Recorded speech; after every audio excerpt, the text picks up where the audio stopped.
Attended a national climate march in Dublin calling for an end to fossil fuel power.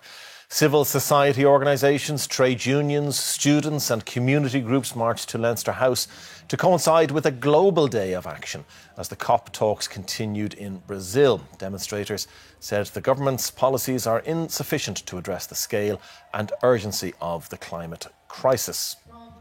Well, let's talk to our environment correspondent, George Lee, who's at the COP conference in Belém in Brazil. And George, were the delegates aware of these protests taking place around the world, and will it have any impact on their deliberations for the week ahead?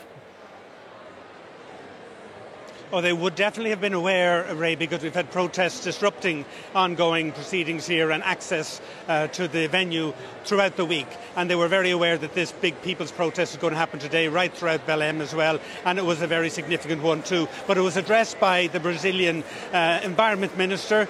The Brazilian president has encouraged these kind of demonstrations because he really wants to drive home the point that climate change is not about fine details and only science. It's about people and people's lives, and the issue of health and people has been strong throughout the past week. So there's no question they know about it, and the idea is to give them a push with regard to delivering for those people. Now, we've had a week whereby there wasn't an enormous amount of controversy, but next week is going to be very, very different. We have the ministers coming, expected to make decisions, lots of really difficult things which have not been touched on publicly so far, particularly in relation to phasing out, phasing down, transitioning away from fossil fuels. What's the language? How would you police it? Issues in relation to finance. $1.3 trillion by 2035 is required for least developed and developing countries to help them on climate finance. Where's that going to come from? How will it be leased? All of these things are huge things to be decided, very controversial, and really if we don't get out with some kind of comment in relation to them on an official document, you're going to have a lot of criticism about the outcome.